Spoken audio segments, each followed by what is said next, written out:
ഈശ്വരൻ ആരാണെന്ന് അവർക്കറിയില്ല. പക്ഷെ എല്ലാം ബ്രഹ്മമാണെന്ന് പറയും. അഹം ബ്രഹ്മാസ്മി എന്ന് പറഞ്ഞ് ജീവിക്കുന്നവരാണ് ബ്രഹ്മയോഗികൾ. ബ്രഹ്മയോഗികൾ കുറച്ചും കൂടെ ഉയരത്തിലുള്ളവരാണ്. ഈ ശിവയോഗികളെക്കാൾ കുറച്ച് മുകളിലാണ് ബ്രഹ്മയോഗികൾ. അവർക്ക് ആശ്രമങ്ങളൊക്കെ ഉണ്ടാവും, അനുയായികൾ ഉണ്ടാവും. അവര് പിന്നെ ആളുകൾക്ക് പിന്നെ കുറച്ച് മന്ത്രദീക്ഷയും തന്ത്രദീക്ഷകളും അങ്ങനത്തെ കാര്യങ്ങളൊക്കെ പറഞ്ഞു കൊടുക്കുകയും പിന്നെ അങ്ങനെ അതിൽ കൂടെ വരുമാനം നേടുകയും ഒക്കെ ചെയ്യുന്നവരാണ്. പ്രത്യേകിച്ച് അവരും ജോലി എടുത്ത് ജീവിക്കുന്നവരല്ല. പ്രത്യേകിച്ച് ശിലായ്യപ്പന്റെ ഗുരുവായ ശ്രീ മാതാ അമൃതാനന്ദമയി അമ്മ, ശ്രീ ശ്രീ രവിശങ്കർ, ശ്രീ സദ്ഗുരു, പിന്നെ അതുപോലെ അമ്മ ഭഗവാൻ, പിന്നെ ശ്രീ എം, പിന്നെ അതുപോലെ കുറെ ആചാര്യന്മാരുണ്ട്. ബ്രഹ്മകുമാരീസ്, ഇവരെല്ലാം ബ്രഹ്മയോഗികളാണ്. അപ്പൊ ഇവര് അഹം ബ്രഹ്മാസ്മി എന്നാണ് ഇവരുടെ തത്വം. എല്ലാം ബ്രഹ്മമാണ്, എല്ലാം ഈശ്വരനാണെന്നുള്ള ബോധത്തോടു കൂടി ജീവിക്കുന്നവരാണ്. ഇവര് സ്വന്തമായിട്ട് അധ്വാനിച്ച് ജീവിക്കുന്നവരൊന്നുമല്ല. ഇവർ ആശ്രമങ്ങളൊക്കെ നടത്തി അതിൽ കൂടെ വരുമാനം ഉണ്ടാക്കി. ഭൗതികതയാണ് ഇവരുടെയും ലക്ഷ്യം.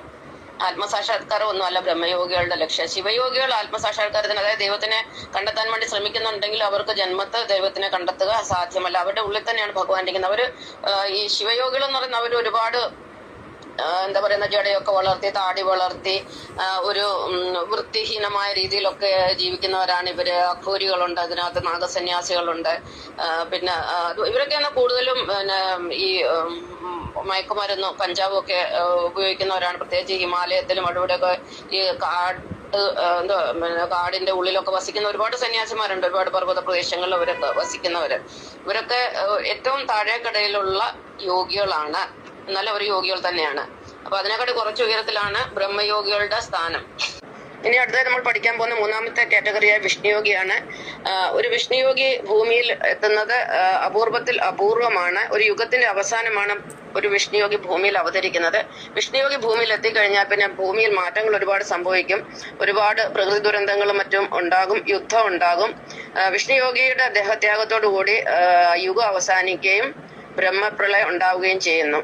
ഒരു വിഷ്ണുയോഗിയെ കുറിച്ച് വളരെ കൃത്യമായിട്ട് ഭഗവാൻ ശ്രീകൃഷ്ണൻ ഭഗവത്ഗീതയിലെ 7-ാം അധ്യായത്തിലെ 19-ാമത്തെ ശ്ലോകത്തിൽ പറയുന്നുണ്ട്. അതിങ്ങനെയാണ്: ബഹുനാൻ ജന്മനാമന്തേ ജ്ഞാനവാമാ പ്രപദ്യതേ വാസുദേവഃ സർവമിതി സ മഹാത്മാ സുദുർലഭ.